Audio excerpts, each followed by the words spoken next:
to solve some systems of linear and quadratic equations. When you have a linear quadratic system, you have three possible choices. You're either going to have two solutions where the line intersects the parabola twice. You're going to have one solution where the line is tangent to the parabola or touches only at one point. Or you have no solutions where the parabola doesn't touch the line at all. So let's look at this set here. What I have y is minus x squared plus 5x plus 6, and y is equal to x plus 6. You could graph these and find the solutions, but I find the easiest way to do these algebraically is to simply set the y's equal. So if y equals y, I'm going to take these two equations and set them equal. So negative x squared plus 5x plus 6 has to equal x plus 6. Now, I'm going to collect terms. So I'm going to subtract x from both sides. I'm going to subtract 6 from both sides. So I have negative x squared plus 4x. That's 0. That's 0. That's 0. Oh, equals 0. So I can factor this. I can pull out negative x from both terms. So I'm going to be left with x minus 4. So I'm going to have two solutions. One is when x is equal to 0, or negative x is equal to 0, so x is equal to 0. And one when x minus 4 is equal to 0, or x is equal to 4. Now, when x is 0,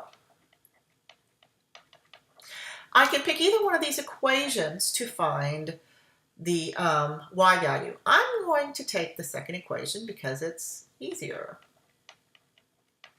So y is 6. So my first solution is 0, 6. And then I'm going to look at when x is 4. Y is x plus 6, which is what? X is 4, so this is 4 plus 6, which is 10. So the next point is going to be 4, 10. Now it turns out, I graph these, and lo and behold, when you graph them, you get 0, 6 and 4, 10 as your solutions. Let's do that. Let's try that again. So suppose I have y is minus x squared minus x plus 6, and y is equal to x plus 3. I'm going to set these two equal. So minus x squared minus x plus 6 has to equal x plus 3. Now I'm going to get all the terms over here to the left. So I'm going to subtract x from both sides. Now this time it's not going to factor out so neatly. I have negative x squared minus 2x plus 3 is equal to 0. Let me factor a negative 1 out. This is x squared plus 2x minus 3. Now I need to factor this. I'm going to divide through by negative 1 because I don't want to deal with the negative 1. So that's still just 0. So x squared plus 2x minus 3 equals 0. I need two numbers that multiply to be negative 3 and add to be positive 2. That's going to be plus 3 and minus 1.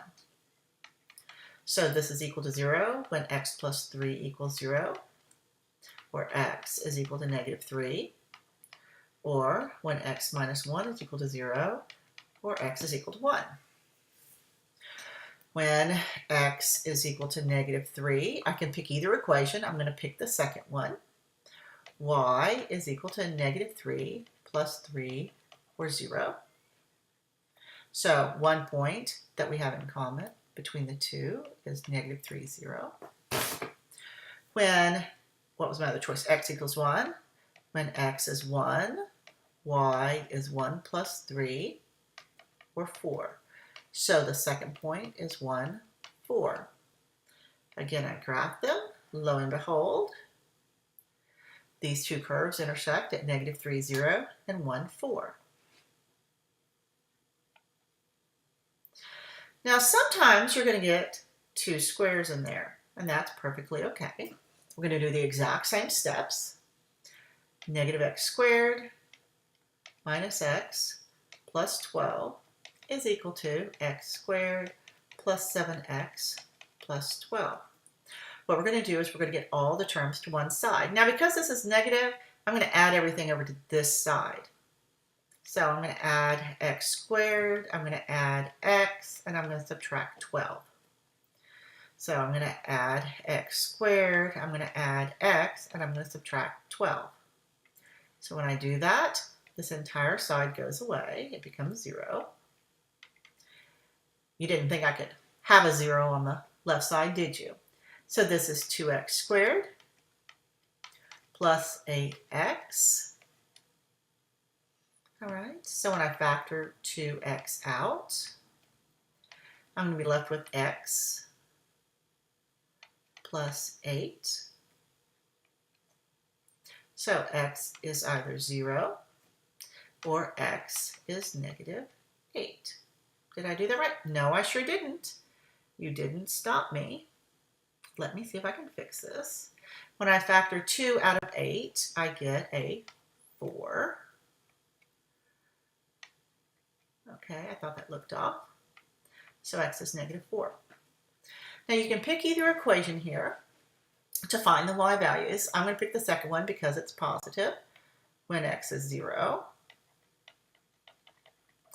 Y is 0 squared plus 7 times 0 plus 12. Those two terms are 0, so y is 12. So the first term you're going to look at, or the first answer, is these two intersect at 0, 12. When x is equal to negative 4, y is negative 4 squared plus 7 times negative 4 plus 12. When I multiply all this out, negative 4 12 is 16. I lost my pen there. Minus 28 plus 12, and this goes to 0. So the next point you need to plot is negative 4, 0. Again, I graphed it, and lo and behold, that is indeed where my graph intersects.